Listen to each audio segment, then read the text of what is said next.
தாமரை சொல்லுங்க. எனக்கு ரொம்ப நாளா ஒரு டவுட்டு. இப்போ வந்து நான் வந்து நிறைய பொண்ணுலாம் பார்த்துட்டு தான் வந்து லாஸ்ட்டாக பொண்ணு பார்த்து கல்யாணம் பண்ணோம். குவாலிஃபிகேஷன் அது சொல்லுவாங்களே, மிக அழகான வேலைக்கு போகிற பொண்ணாக வேணும். அப்போ வந்து வந்து வேலைக்கு தூக்கினேன், அப்புறம் அழகான தூக்கினேன், அப்புறம் லாஸ்ட்டாக வந்து பொண்ணு இருந்தால் போதுன்னு வந்துட்டு வச்சுக்கோங்க.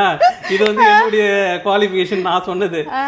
இப்போ அதே மாதிரி நீங்க மாப்பிள்ளை தேடுறப்போ உங்க வீட்டுல வந்து நீ சொல்லியிருப்பல்ல, எனக்கு மாப்பிள்ளை வந்து இது மாதிரி வேணும், இந்த குவாலிஃபிகேஷன்ல இருக்கணும், இப்படி இருக்குன்னு சொல்லியிருப்பல, நீ என்னன்னு சொன்ன வீட்டுல? நானா நான் என்ன சொல்றேன்னா, நான் பிஇ முடிச்சிருக்கேன், உறகு வந்து எம்இ நச்சு முடிச்சிருக்கணும்னு சொன்னேன். அதுதான்.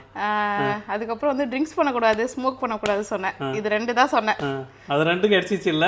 ஆமா சொன்ன. அதுதான் கடவுள் இருக்காரு குமாரு. இது எதுக்கு நான் கேட்டேன்னா, இப்போ ரீசெண்டா ஒரு கதை ஒண்ணு நான் கேள்விப்பட்டேன். கதை கேட்டதுதான்.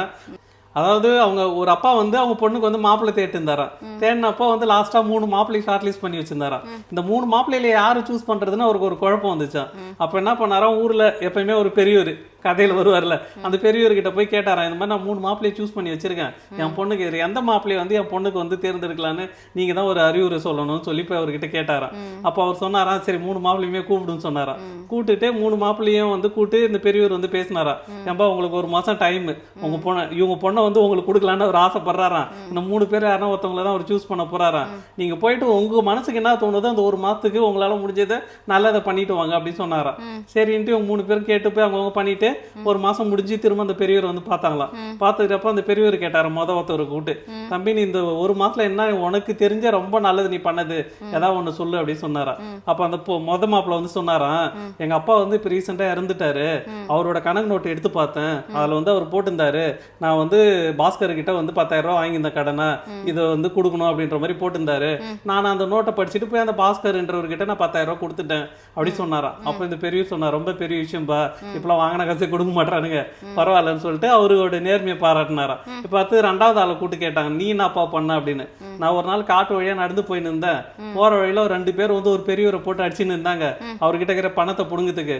அப்போ எனக்கு கோவம் வந்து நான் போய் அவங்க 2 பேரும் அடிச்சுட்டு அந்த பெரியவர் அவங்க கிட்ட காப்பாத்தி பணத்தை வாங்கி கொடுத்தேன் அப்படின்னு. அப்ப சொன்னார, உன் வீரம் ரொம்ப பெருசுப்பா, உன் உயிரை கூட நீ இது பண்ணாம அந்த 2 பேரையும் அடிச்சு நீ வந்து ஒருத்தரை காப்பாத்தினேன்னு சொன்னாரா. அப்போ 3வது அளவுக்கு கூட்டு கேட்டாங்களா, நீ என்னப்பா பண்ண அப்படின்னு. அப்போ அவர் சொன்னாரா, ஒரு நாள் நான் நடந்து போயிட்டு இருந்தேன், போறப்ப பார்த்தா மலை உச்சியில பார்த்தா ஒருத்தன் படுத்து தூங்கின்னு இருந்தான்.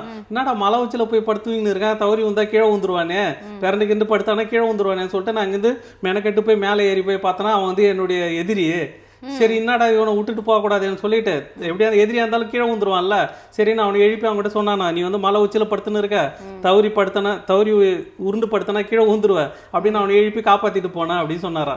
அப்ப 3 பேர் கதையும் கேட்டுட்டு சரிப்பா நீங்க போயிட்டு வாங்கன்னு சொல்லிட்டாரா. சொல்லிட்டு இப்ப இந்த பெரியவர் வந்து அந்த பொண்ணோட அப்பா கிட்ட சொல்றாரா, இந்த 3 பேர்ல நீ யாரை சூஸ் பண்ணுவேன்னு நீ நினைக்கிற அப்படின்னு கேட்டாரா. அப்ப அவர் சொன்னாரா, இல்ல வாங்கின கடனை வந்து கொடுக்காத காலத்துல அவன் வந்து கடனை கொடுத்துட்டு போனானே, அவனை தான் நீங்க சூஸ் பண்ணீங்கன்னு அவர் சொன்னாரா.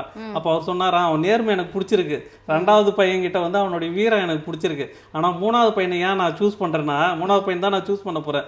ஏன் அவனை சூஸ் பண்ணனா, அவன் எதிரின்னு தெரிஞ்சு அவனை காப்பாத்திட்டு போனான் பாரு, அவன் வந்து ஒரு உயிரை மதிக்கிறான். ஸோ ஒரு உயிரை மதிக்கிறவங்க கிட்ட தான் அவன் பொண்ணை கொடுக்கணும் அப்படின்னு சொன்னாரா. ஏன்னா லாஸ்ட் வரைக்கும் அவன் பொண்ணை வந்து உயிருக்கு மதிப்பு கொடுத்து காப்பாற்றி பத்திரமா பார்த்துப்பான், உயிருக்கு அவ்வளோ மதிப்பு கொடுக்குறேன், எதிரியா இருந்தாலும் காப்பாத்துறான் அப்படின்னு சொன்னாரா. ஸோ ஒரு பொண்ணுக்கு மாப்பிள்ளை சூஸ் பண்றப்ப இது மாதிரி குவாலிஃபிகேஷன்லாம் பார்த்து நீங்க சூஸ் பண்ணுங்க. பையன் நல்லா பணக்காரனாக்குறானா, நல்லா படிச்சிருக்கிறானா, நல்ல வேலையில இருக்கானா, நிறைய சம்பாதிக்கிறானா, துபாயில இருக்கிறானா, சிங்கப்பூர்ல இருக்கானா அப்படின்னு பார்க்காதீங்க. யாரையும் சொல்லல, ஜென்ரலா சொல்றேன். ஓகே மக்களே, இது மாதிரி நீங்க உங்க பொண்ணுக்கோ பையனுக்கோ பொண்ணோ மாப்பிள்ளையோ பாத்தீங்கன்னா நல்ல குவாலிஃபிகேஷனை பார்க்கறதுக்கு பதில் நல்ல மனுஷனா இருக்கிறாங்களான்னு பாருங்க. இதுதான் கதையோட கருத்து. இந்த கதை உங்களுக்கு பிடிச்சிருந்ததுன்னா கமெண்ட்ல சொல்லுங்க. ஓகே.